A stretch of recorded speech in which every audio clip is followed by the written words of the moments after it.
Welcome to This Explainer. Today we are going to demystify a true cottage garden classic, the beautiful, towering, and let's be honest, sometimes totally confusing hollyhock.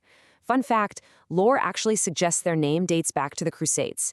They used an anti-inflammatory salve from these plants to heal horses' legs, or hocks, literally making them holy hocks. Pretty wild, right?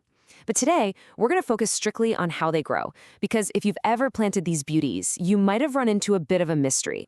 Okay, let's dive into this. Picture this. You've planted your hollyhocks, you've watered them religiously, you've watched them grow, and then crickets. Literally no flowers. It's hands down the single most common frustration for beginners. You buy those seeds expecting these instant, magical towers of color, and instead, you're staring at a floppy pile of leaves wondering what on earth went wrong. Well, I've got great news for you. You probably didn't do anything wrong at all.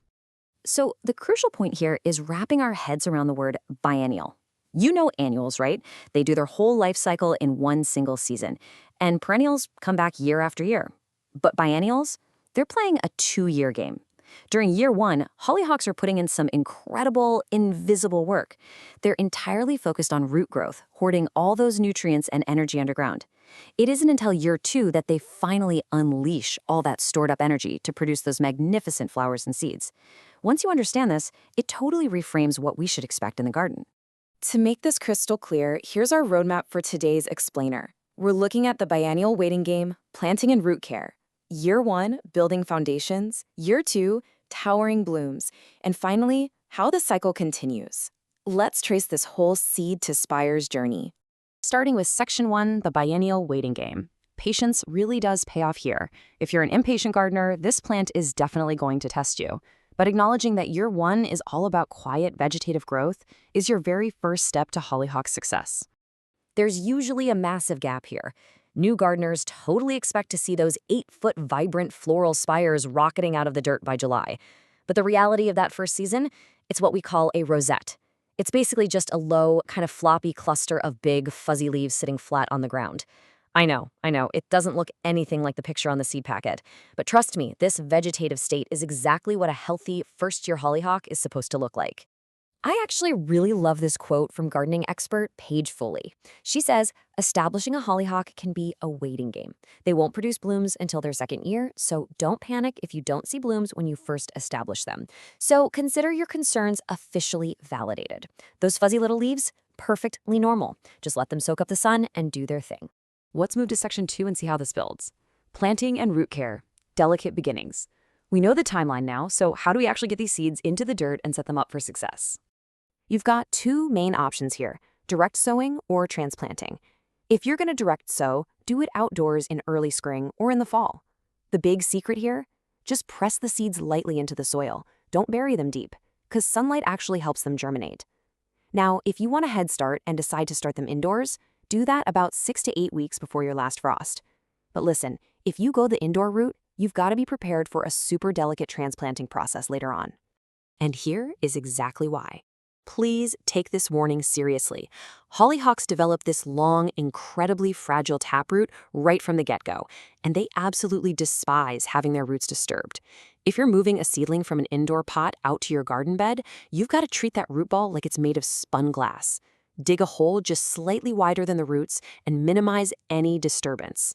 Otherwise, you seriously risk shocking or even killing the plant before it ever makes it to year 2. All right, on to Section 3, Year 1, building foundations. This is what I like to call the architectural phase. We're building the unseen structural foundation in the soil that is absolutely mandatory to support the massive growth coming next year. During this first year, your main job is to be the ultimate support system for that leafy rosette. Step 1, fuel the plant. Hollyhocks aren't super fussy, but mixing in aged compost, chicken manure, or worm castings, that gives them a huge nutrient boost for stronger roots and, eventually, way more vibrant blooms. Step 2, water them deeply, and specifically right at the base of the plant. And Step 3, throw down a 2 to 3 inch layer of organic mulch, like bark or leaf mold. Just make sure the mulch doesn't actually touch the stem or the crown, so it doesn't rot. Now, I really want to emphasize the why behind that watering technique. Deep watering is what forces that taproot to stretch way down into the earth, which is absolutely crucial to support the massive vertical growth coming later. But just as importantly, watering at the base, like with a soaker hose or drip irrigation, keeps the leaves dry. Hollyhocks are famously prone to a fungal disease called rust.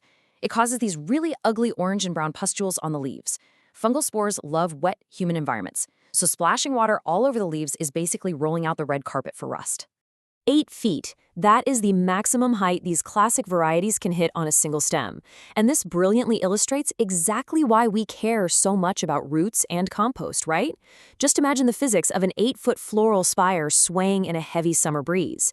Without a deep, robust taproot anchoring it down, and without rich soil fueling it, a plant that size would literally just topple over or completely fail to thrive. Which brings us to the really exciting part. Section 4, Year 2, Towering blooms. This is the payoff, folks. This is the climax of our 2-year narrative.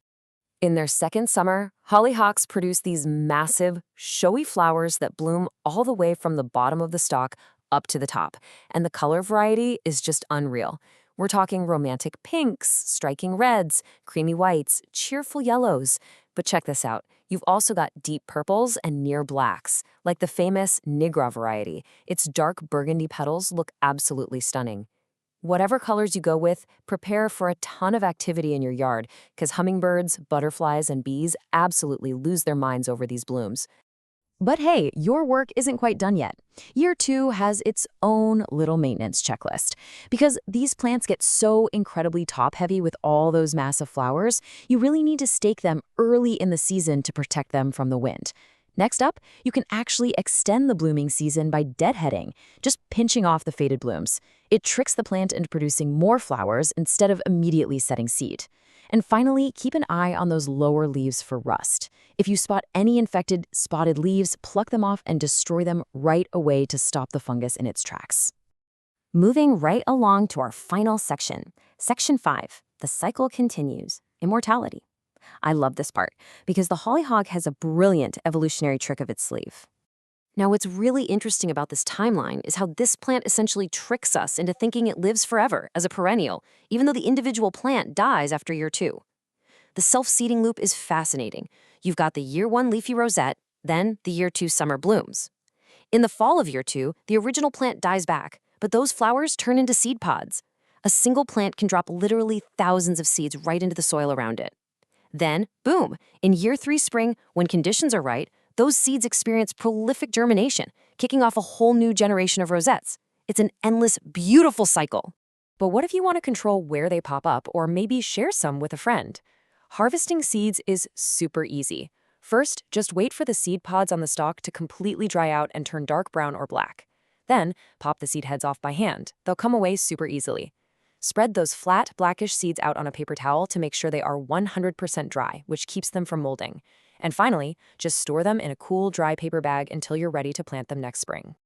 Okay, before we wrap up, I have to give you this ultimate pro tip. Because hollyhocks are biennials, right? If you plant seeds in year 1, you get flowers in year 2. But what happens in year 3? You guessed it, you're back to just rosettes. So, to solve this mystery and guarantee you get continuous, unbroken cottage garden color every single summer, you absolutely must sow seeds 2 years in a row.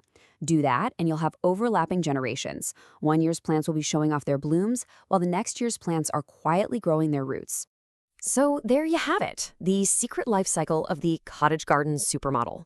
It definitely takes a bit of strategy, a really careful hand with that fragile taproot, and a healthy dose of patience. But man, the reward is an 8-foot towering masterpiece that's going to draw pollinators and neighborhood envy in equal measure. So what do you say? Are you ready to play the long game? Grab some seeds, get some compost mixed in, and start building your foundation today. Thanks for joining me on this explainer, and happy gardening.